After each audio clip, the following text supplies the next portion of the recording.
Welcome back. I'm Michael Bull, and this is the Commercial Real Estate Show. Today we're talking about the apartment market around the country. Please welcome my next guest. Next guest is Cindy Clare.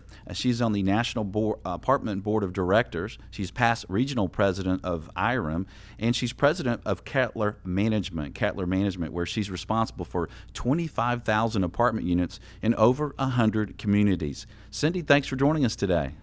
Thank you for having me. Well, we appreciate it. And Cindy, you know, you're an operator. You're handling properties all over the East Coast, so you're kind of getting a bird's eye view of what's going on in the marketplace. What do you see as the trends for tenant traffic right now? Well, you know, tenant traffic tends to be seasonal. Our prospective residents generally, our busy seasons are in the spring and summer, and so this is the time of year we start to see it slow down because people don't like to move as it gets colder and as we get into the holidays. Having said that, our traffic has remained steady this year. We've seen people moving into apartments and continuing to look for apartments, and so we don't expect that trend to change. And on the communities that you're handling, tell us kind of the class of those properties and age ranges, and how are you seeing performance? So we have a wide variety of properties. We manage both affordable properties all the way to very high-end luxury properties, and then everything kind of in between. So what we would call the B product, that kind of middle product that doesn't have as many amenities, may not be as new, built in the 70s, 60s, 70s, and 80s, versus the brand new product which was built, you know, just recently. We actually have 6 properties currently that we're in what's called lease up, which are brand new properties that have just been built.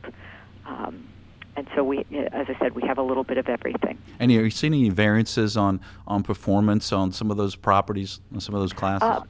I would say that the property performances across the board are fairly steady. We're seeing our occupancy staying fairly high. Obviously, on the newest product, it takes a little longer to get those leased up, and we may have to offer what we call a concession, a 3 months rent or something like that. But there's still tremendous interest in that new product, and the rents are obviously substantially higher than you see, say, in the B product, in the older product. And we've seen some pretty dramatic rate increases around the country in the apartment industry. And as you guys are budgeting for 2015 now, what do you expect to see moving forward? What are you forecasting? Well, I think a lot of it depends on the area. So in the Washington, D.C. market, we expect that the increases will not be quite as high in 2015 as they've been in the past few years, because Washington, D.C. came out of the recession a little quicker than some other areas of the country.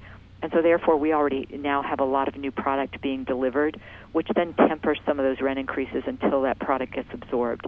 In other areas of the country, I think you'll continue to see probably 4 to 5% rent increases, and maybe higher in some areas of the country where construction hasn't caught up and there's still a lot of demand for apartments. Okay, and we're talking with Cindy Clare, president with Kettler Management. And Cindy, what are you seeing for the demographic of your residents? Has that been changing a little bit over the last few years?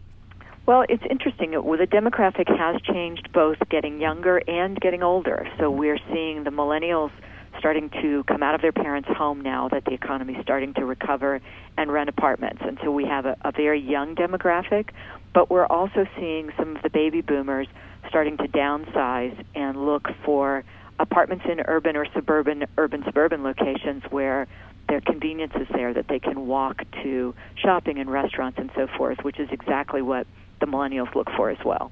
Right. That sounds like me. I'm getting a little older and a little younger, too. There you go. That's right. I'm probably just getting older and less mature, more immature is what I'm doing.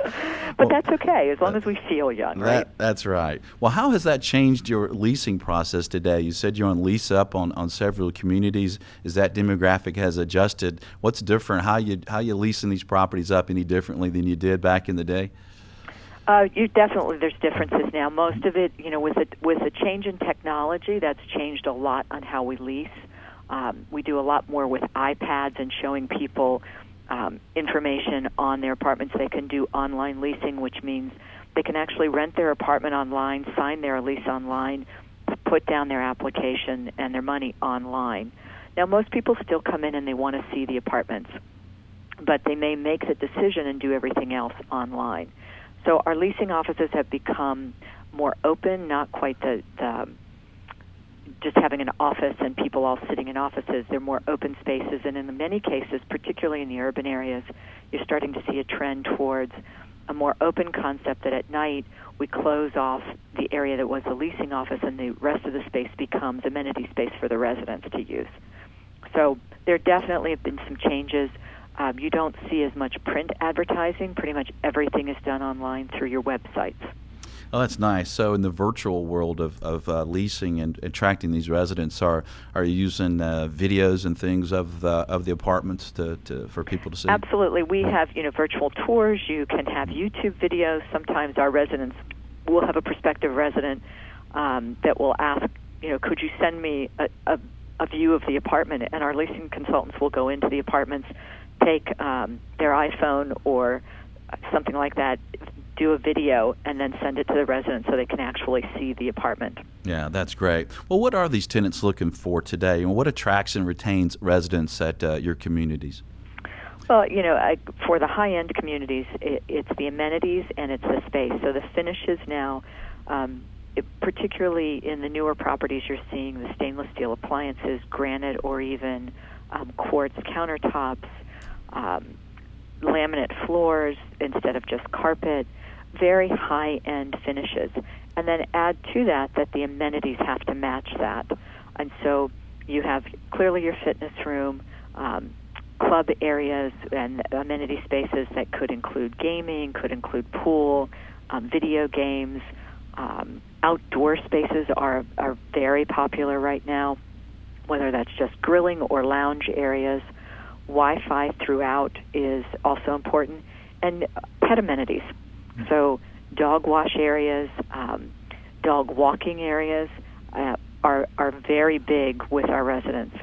In addition, in the urban areas, you're seeing a trend towards being close to public transportation and having bike areas. So not just your old-fashioned bike room with a bike rack. We actually have bike lockers, bike workstations, in some cases showers, so that people, even if our employees are riding their bikes to work, they have a place to shower and then come into the office. Well, that's fantastic. I think I want to rent one of your apartments. Well, we have a few if you would like to rent. Okay. And what are some of the design trends of these brand new communities that might surprise people? What else are you seeing? Well, I think the big thing that you hear a lot about is the apartments getting smaller. So amenity spaces are getting larger, and then apartments are getting smaller, but they're much more open concept apartments, so they don't feel quite as small. But having islands in the kitchens, again, the laminate wood flooring, granite or concrete or manufactured stone countertops. We're even seeing in some cases, again, in urban locations where we've done concrete floors, stained concrete floors, more loft concept. So a little bit of everything. I think that one of the surprising things is that there are still people that want larger apartments. So those baby boomers don't want to go into a small studio or one bedroom. They are looking still for some space because downsizing, from a home into an apartment still requires them to have a little more space. Well, that's great to have a wide range of sizes for tenants. That's great. Well, Cindy, thanks for joining us today. We appreciate you being on the show. Well, thank you for having me. I very much enjoyed it. Well, stay tuned. We'll have more on the apartment market. I'm Michael Bull. This is the Commercial Real Estate Show. We'll be right back. The Commercial Real Estate Show is brought to you by Bull Realty Commercial Brokerage, a great place to do business. Visit bullrealty.com. RealNex, a comprehensive suite of powerful commercial real estate tools at an incredibly low price. Visit realnex.com. That's RealNex. Sozo Web Hosting and Cloud Solutions. Secure, reliable, and worry-free. Visit sozo.com. That's SOZO.com. FIU, Florida International University. Earn your master's in real estate online in as little as 10 months. Visit FIUonline.com. And by France Media, providing exposure to the world of commercial real estate. Visit francemediainc.com. For more information on these great companies or for additional podcasts, videos, or blogs, visit CREshow.com.